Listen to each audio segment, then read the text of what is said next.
Хэмжээнд 3200 орчим хоршоод үйл ажиллагаа эрхэлж байна. Тэдний эргэцсэн орчинг бий болгох үйл ажиллагааг дэмжиж ажиллах нь төрийн үүрэг. Иймээс ч хүн сүдэ аж ахуй хөнгөө үйлдвэрийн яам Монголын хоршоолагчдыг Улаанбаатар хотноо цуглуулж бодлого үйл ажиллагаагаа хэлэлцлээ.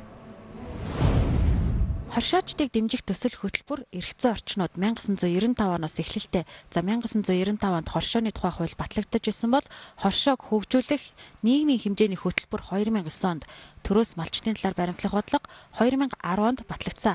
Харин хөдөө аж ахуйн гаралтай түүх эдийн биржийн хуулийг 2011 онд баталсан. Энэ мэт төсөл хөтөлбөр эргэцсэн шинжилэлүүд хийгдэж ирсэн. За гэвч Монголын хоршоологчид эвлэлтэнд нэгдэж чадаж байна уу? Бадамжина сайдыг сайд байх үеэс эхэлж яригдаж ингэж анх хоршоо хөдөө аж ахуйн хоршоод ер нь хоршоогоор хөгжүүлээд тендерт зарлаа шалгаруулад ингээд 300 сая төгрөгийн хөрөнгө оруулалттайгаар анх байгуулах гэж тендер шалгараад Хөвсгөл аймгаас манай Бадрал хошоо оролцож ирсэн юм аа. Ингээд сүүлийн үед засгийн газар өөрчлөлт солигдоод нөгөө 300 сая төгрөгөж байхгүй нэг гараж нэг түүхийн эдийн эскалатор үлдэж байна.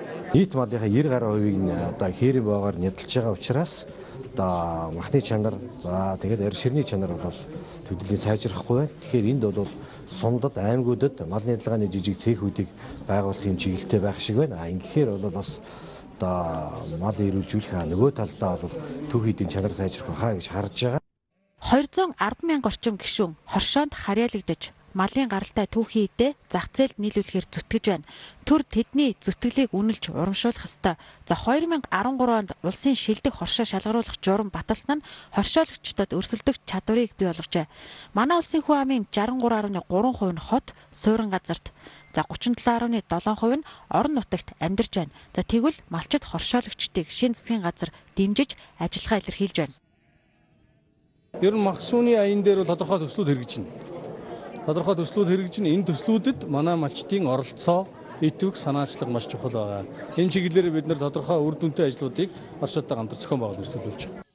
Засгийн газар махсууны аян өрнүүлэхээ зарласан энэ хүрээнд хоршоологчид төсөл хөтөлбөрт оролцох боломжийг төр засаг нээж өгөхөр болжээ.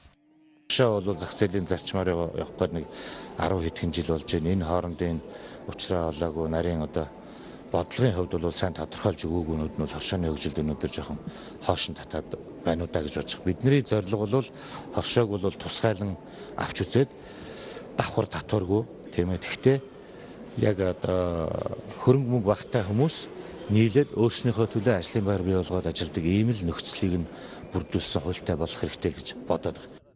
Салбарын яамнаас малын эрүүл мэндийг хамгаалах хууль батлуулахаар ажиллаж байна. Хууль батлагдвал Монгол мал эрүүл малаас эрүүл түүхийд бэлтгэн нийлүүлэгдэх боломж бүрдэх юм а.